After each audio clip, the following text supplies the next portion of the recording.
Good morning, good afternoon, good evening, friends here and abroad. It is Mark here in the Fanmobile. Figured I'd do a vlog today about, just what my dating life has been the last couple months now. I know, as some of you who watch the channel regularly may know, there was some petty drama at the beginning of the year when a woman I had been dating dumped me, and I made a couple of videos about that, but that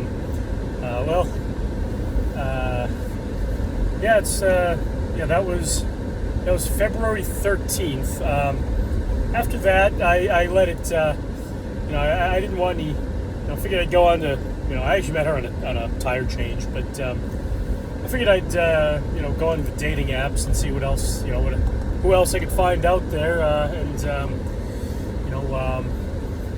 but I wanted to let it, I wanted to wait like a month. I figured it was only fair.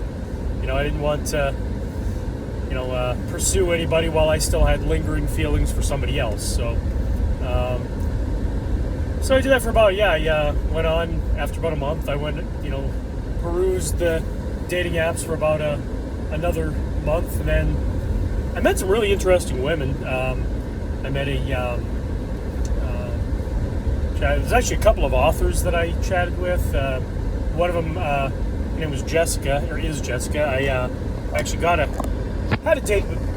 one date with her, and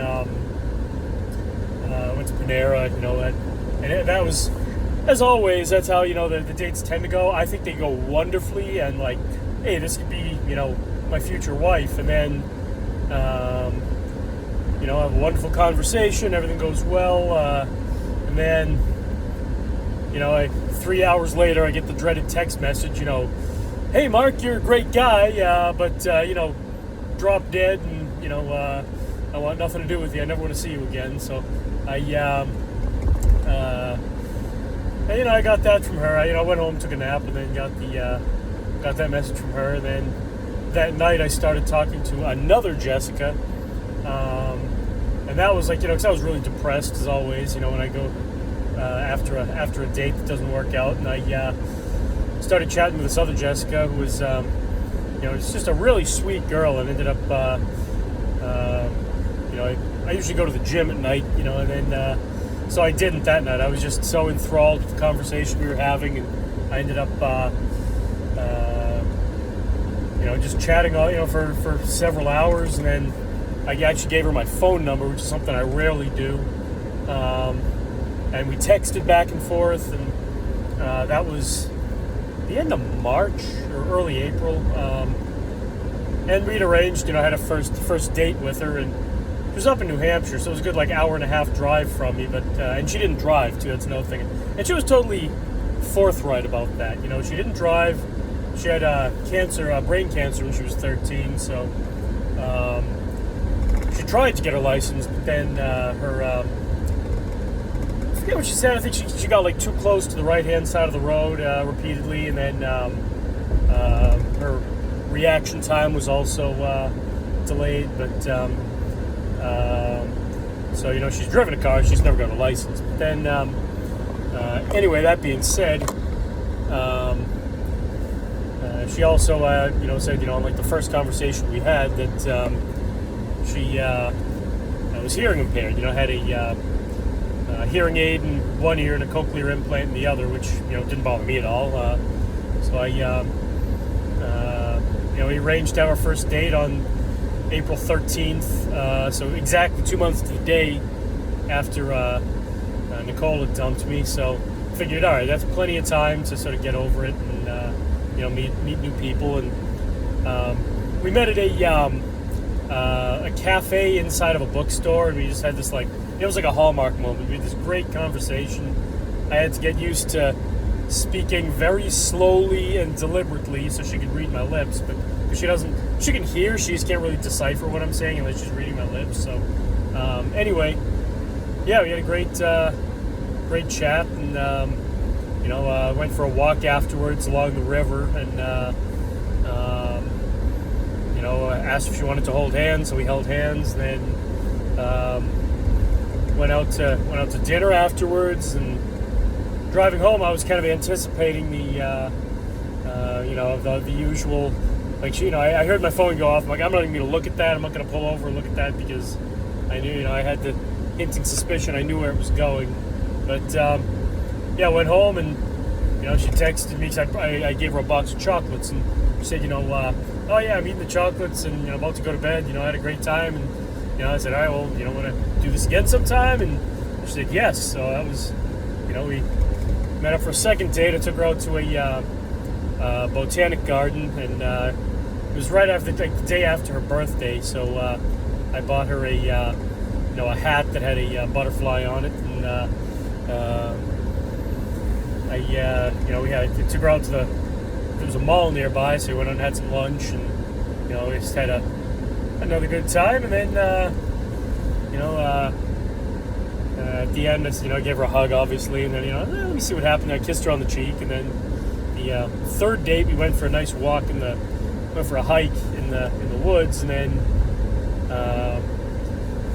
we stopped and we started hugging each other, and then I kissed her on the cheek again, and she said, all right, that's the second time you've kissed me on the cheek. What are you afraid to kiss me on the lips? And we started kissing, and we just really had a great time, and then all the rest of the dates went fine, and then fourth date, things got intimate, but then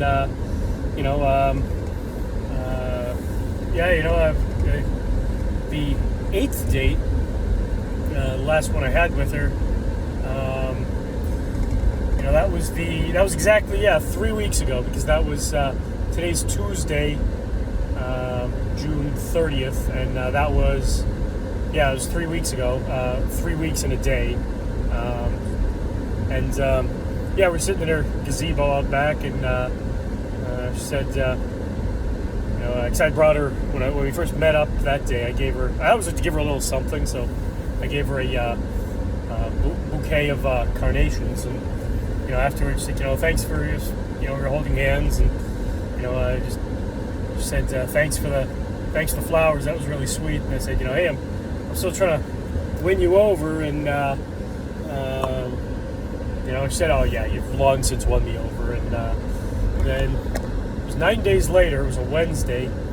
I was driving. I was at work, so I just finished a service call, Station Landing in Medford, and so I was driving up the Fells Way, and I heard my text go off, and so of course I'm not going to look at it when I'm driving. That's the stupidest thing you can do. So I waited until I got to a red light. Then I said, I'm going to check, and he said, hi Mark, and I'm like, oh, that's weird. It was just kind of for, shortly after we started dating, she started, if she ever addressed me as anything, it was always baby, and I'm like, oh, that's weird. She called me by my name, and so then I started reading it, and I said, yeah, you're a great guy, and but I feel more of a friendship between us. If you're open to still being, meeting up and in a platonic sense, that'll be fine. And so I was a little, that did sting a bit. I'm not gonna lie. So I thought things were going, I thought things were going great between us, but then I guess she had other ideas. So I'm just, I wanted to give it a few weeks before I met up with her again, and and I have no idea what happened. I didn't ask, if she just kind of grew apart from me, or what happened in those 9 days from that Monday to that Wednesday. If she found someone better or what. But I ended up, this is like 3 weeks later, and over 3 weeks later, and I said, all right, now I can meet up with her. She asked if I wanted to meet up with her. I wanted to give it some time, and so I we went to a petting zoo. There's a farm up here that you can play around with the animals and stuff, so we had a great time there, and I had some great conversations, and so we're still we still get along. We're still friends, and which is the important thing. I have no ill will towards her at all. People want what they want, and like I said, I was a little disappointed that all the romantic ideations I had for her weren't mutual. But hey, you know, it's you can't force someone to love you. And so yeah, with now back, I'm gonna once again wait a while. You know, gonna take a road trip in a couple of months, but probably after that, I may or may not start pursuing other women. You know, I just you know, I don't really want to be alone, but I am comfortable being alone, so I can deal with that. And you know, but that's about it. You know. You know, so there are a few red flags that I sort of overlooked in the you know, they're overshadowed by the rosy glasses of love.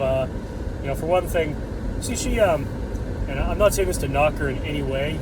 She's a wonderful human being, but I care. You know, we both care about each other deeply still. But you know, there were some there were a few red flags. Like for one thing. You know, so like I said, you know, she had cancer at 13, so there were some, you know, there were still some lingering side effects from that. You know, like twice we get out, you know, 'cause she'd come out through her garage, and she lived with her parents, and you know, at their house, so we'd come out, you know, through the garage, and we were gonna go out to dinner or go out for a hike or something, and twice she got into her mother's car and was really confused why I was just like standing there like, what are you doing, you know? And I'm not gonna, you know, I'm not gonna drive your mother's car without permission. Let's just take my car. You know, she's so used to getting into her mother's car, so that was a little bit of a, you know, whoa, what am I getting myself into here, you know, moment. But then yeah, you know,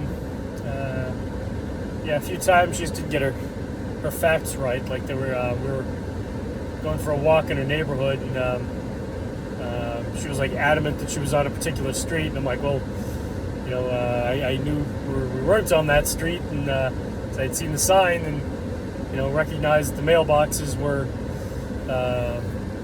you know, were every 5 skipped 5 numbers, and then the one on her street, it skipped 10 numbers. You know, they're all odd, you know, like 40, 50, 60 and such. But anyway, you know, and she tried to like argue with me about that. I'm like, no, it's, you know, it's a point at which I just stay quiet because it's not worth, you know, not worth arguing about something that petty. But you know, yeah, another thing, like even just that, like, you know, today, like she had specifically said, you know, hey, let's get together. We're going to get together on Sunday, July 5th. And then she said, you know, well, you know, something came up, so let's get together Tuesday, July 7th. And I said, that's fine. And then yesterday, while I was at work, I covered a shift yesterday. I usually have Mondays off. But she said, you know, let's get together on, you know, she said, you know, hey, tomorrow, you know, it's, you know, starts discussing the plans of tomorrow. Like, I thought that was next week. She's like, oh no, we discussed it. You know, we're meeting tomorrow. And I'm like, no, but all right. You know, you know, I'll be around, and you know, I just little things like that, and I think that can be attributed to her, you know, childhood. You know, the you know, the brain surgery and the you know, the chemo and the radiation and all that stuff. And, you know, she also had a double vision. She had glasses that had corrected it. But, you know, part of me, like, you know, my heart goes out to people like that. That's one thing, probably one of the reasons I fell for her in the first place. You know, just, you know, I tend to, I don't know, adopt the wounded puppies, and, you know, I've been that way my whole life. And just, you know, when someone's going through a rough time, I try to give her the best life I can. And, you know, but just, yeah, like I said, I have no idea what happened. If she just, you know, I'm just glad that she, you know, I guess you could say broke up with me, dumped me after 2 months, a little over 2 months, and not, you know, 10 years down the line or 20 years down the line or something. Because, I don't know.